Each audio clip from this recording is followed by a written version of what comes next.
Salut, bonjour à tous les abonnés de ma chaîne YouTube. Il est 17h moins 9 pendant que j'enregistre cette vidéo. Je voudrais, comme vous le constatez avec le thème, parler un peu de la conduite ici aux États-Unis. Alors à partir de 18h, il fait totalement nuit ici. Et nous sommes aujourd'hui le 4 décembre.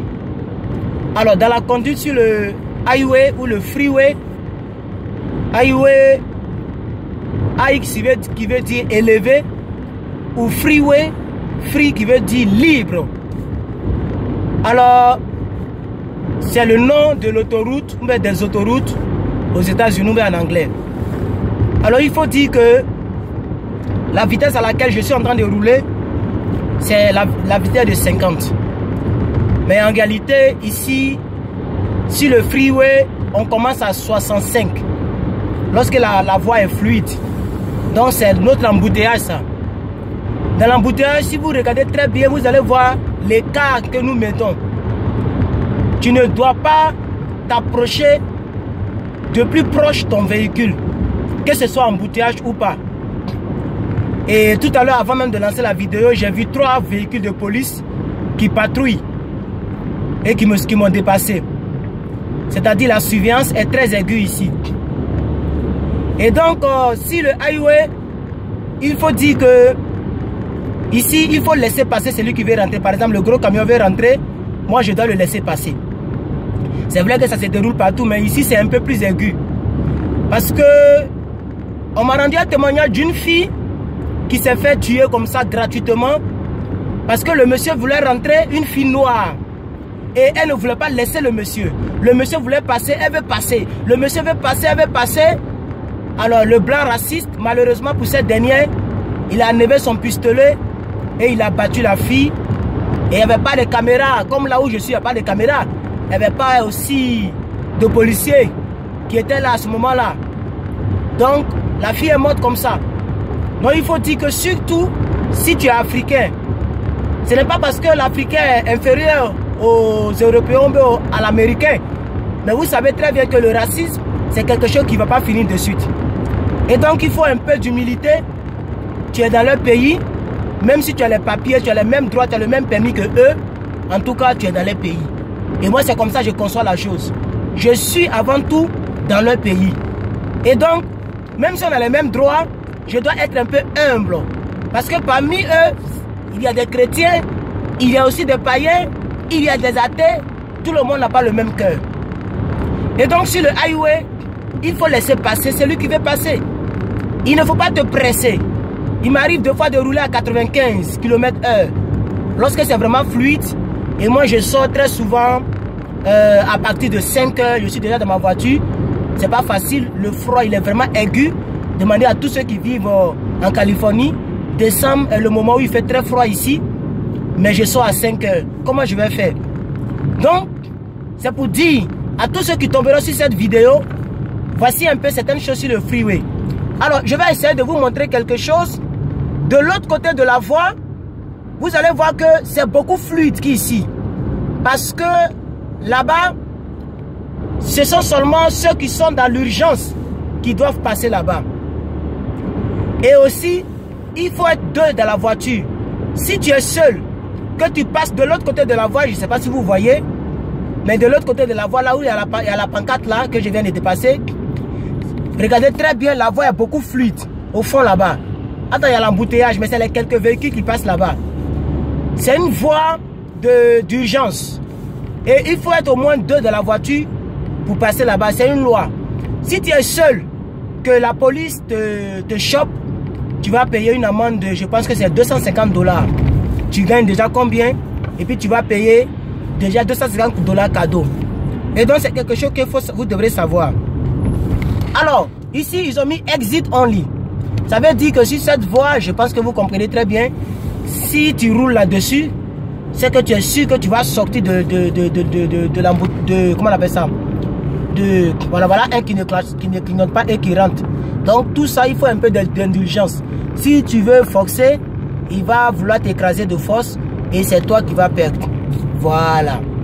Et donc, c'est un peu ça. Alors, ça me fait 4 mois que je suis ici. C'est mon petite expérience que je vous raconte. Je ne connais peut-être pas beaucoup de choses, mais c'est pour vous dire qu'ici, les voies sont très larges.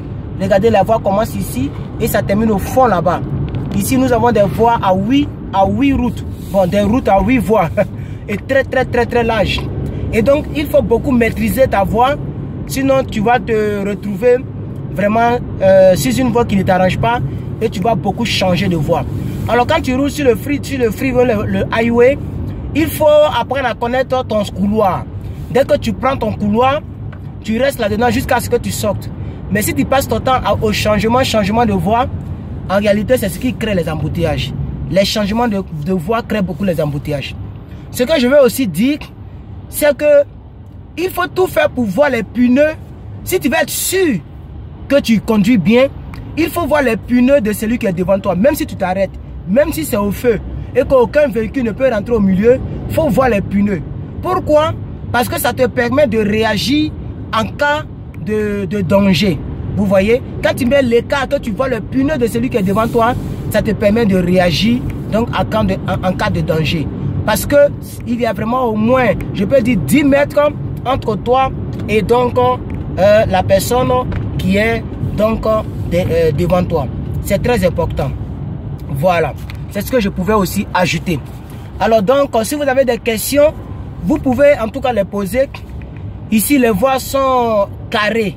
La carte de l'Amérique est un peu carrée, je pense. Non, pas carrée, mais les voies sont carrées. Il n'y a pas des ronds-points ronds comme en Côte d'Ivoire, mais dans les pays francophones comme en France. Ici, tout est carré. Donc, ça facilite un peu la conduite. Alors, je vais mettre pause à la vidéo. Et quand je serai arrivé en ville, je vais vous montrer encore certaines petites choses que je peux dire. Donc, à tout à l'heure. Donc, on n'est toujours pas encore arrivé en ville. Ça fait encore 10 minutes que je suis dans l'embouteillage. Donc, c'est juste pour vous dire que vraiment c'est chaud. C'est chaud, c'est chaud. Avec tous ces ponts, avec tout ça, on a déjà embouteillage. Tellement il y a voiture ici. Tout le monde a voiture. Tout le monde a voiture. Donc, c'est vraiment le problème. Tout le monde, bon, pas totalement tout le monde, on voit des gens qui attendent le bus, mais Californie, surtout là où je suis là, les bus sont totalement vides. Mon ami, il faut rentrer.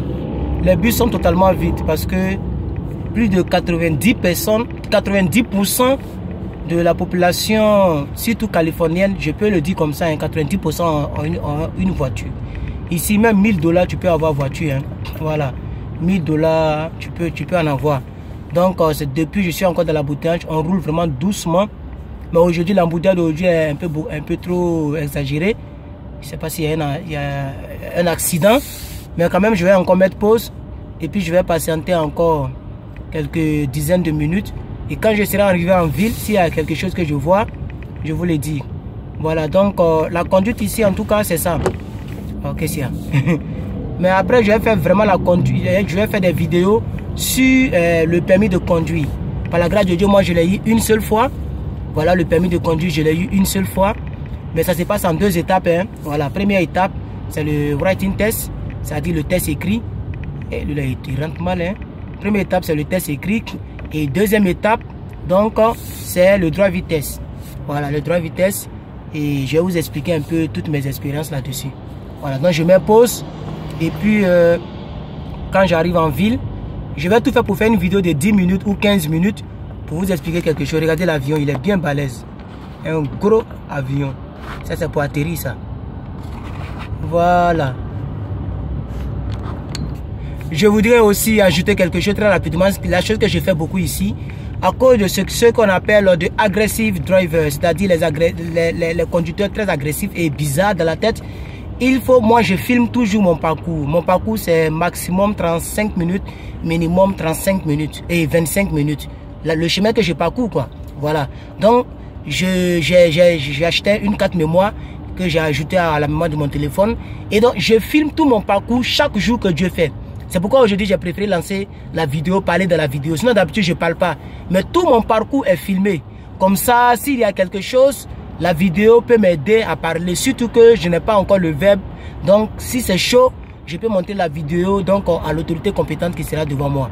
Donc, vraiment c'est une astuce que je peux vous accorder. Vous ne comprenez pas la langue, les gens peuvent mentir sur vous. faut toujours filmer ton parcours. Je filme tout mon parcours. Quand j'arrive à la maison, j'efface. Je filme, s'il n'y a rien, j'efface. Donc c'est comme ça. Donc tout mon parcours est filmé.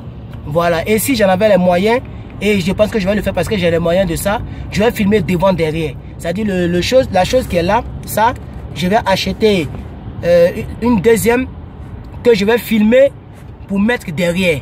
Vous voyez, je vais mettre ça derrière et je vais mettre mon deuxième téléphone derrière. Comme ça, devant, derrière, c'est filmé. Voilà, c'est comme ça que je vais faire. Et quand j'arrive à la maison, je supprime. Je supprime. Comme ça, s'il y a quelque chose, on peut regarder la vidéo pour voir qui a raison. Parce que très souvent, on ne sait jamais. Voilà, quand tu es un enfant de pauvre, il faut savoir faire les choses. Bon, je vais m'arrêter là parce que je vais essayer de prendre des raccourcis parce qu'il y a des voix qui sont libres et ma voix est beaucoup serrée.